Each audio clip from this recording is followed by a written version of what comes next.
Sherlock Holmes, CSI, filmes de detetive, a cultura pop deu pra gente uma imagem bem clara de como se soluciona um crime, né? Parece que é sempre um estalo de genialidade, um palpite certeiro. Mas, e se a realidade for menos sobre intuição e muito mais sobre método? Hoje a gente vai desmontar um pouco esse mito e entender qual é a verdadeira ciência por trás da investigação criminal.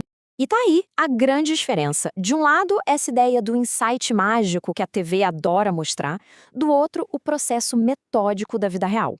A verdade é que a investigação moderna não se baseia em palpites, e sim num processo bem rigoroso. É esse processo que a gente vai desvendar hoje. Uma abordagem sistemática, quase como um laboratório mesmo para encontrar a verdade.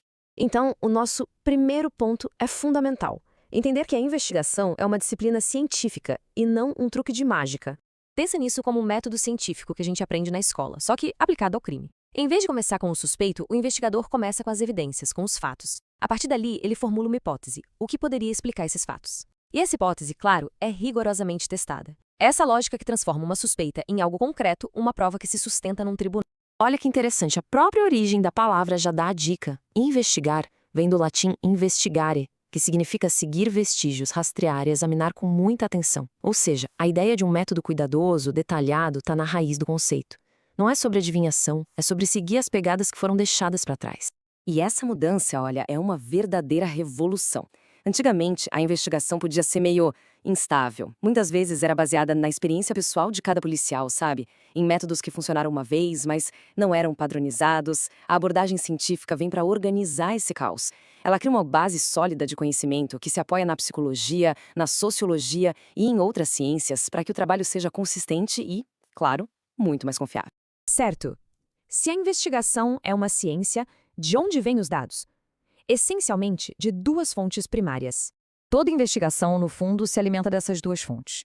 De um lado, a perícia, ou seja, o que as evidências físicas nos contam. DNA, impressão digital, balística, são os fatos objetivos, analisados em laboratório. Do outro lado, as pessoas. O que as testemunhas, as vítimas e os suspeitos revelam através de suas palavras.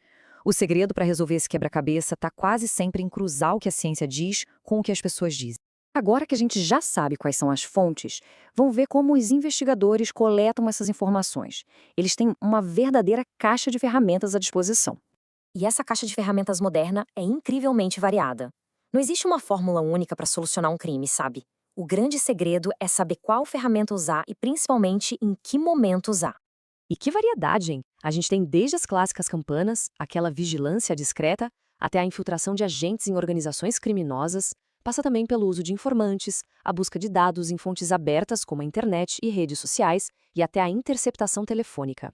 Cada caso vai exigir uma combinação diferente desses métodos, misturando a velha escola da espionagem com a mais alta tecnologia. Mas, claro, as ferramentas não são nada sem a pessoa certa para usá-las. Então, o ponto crucial é: o que define a mente de um bom investigador? Bom, tudo começa com a estratégia. Um bom investigador é proativo. Ele não fica esperando o suspeito dar o próximo passo. Ele tenta se antecipar. Ele é flexível porque, vamos combinar, nenhuma investigação sai exatamente como planejado. É preciso ter jogo de cintura para mudar de rota o tempo todo. E ele está sempre aberto a novas táticas, porque o crime não para de evoluir e a investigação também não pode parar.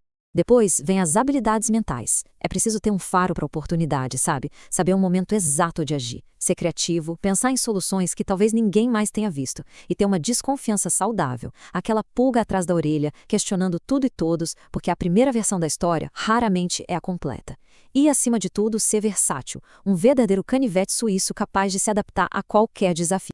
E, por fim, as virtudes que sustentam tudo isso. A curiosidade insaciável de uma criança e o olhar atento de uma águia. A paciência de um monge, porque certas investigações podem levar anos. O bom senso de um juiz para não cometer injustiças. E talvez o mais surpreendente, a amabilidade. Um bom investigador sabe que um bom relacionamento pode extrair muito mais informações do que qualquer interrogatório forçado. Tudo isso nos leva à pergunta final. Por que todo esse esforço por uma boa investigação realmente importa? O impacto vai muito, mas muito, além de resolver um único caso. É como uma cadeia de impacto, sabe? Um efeito dominó. Tudo começa com uma investigação científica e metódica. Isso gera provas sólidas e refutáveis.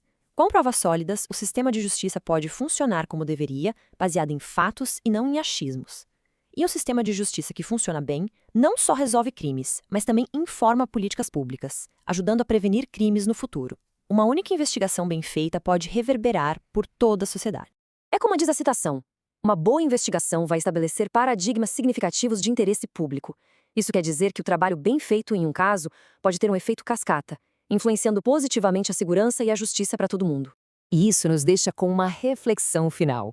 O crime não para. Ele evolui, se torna mais complexo, mais digital, mais global. A grande questão que fica no ar é como a ciência da investigação pode não apenas acompanhar, mas se antecipar a essa evolução para garantir que a justiça continue prevalecendo.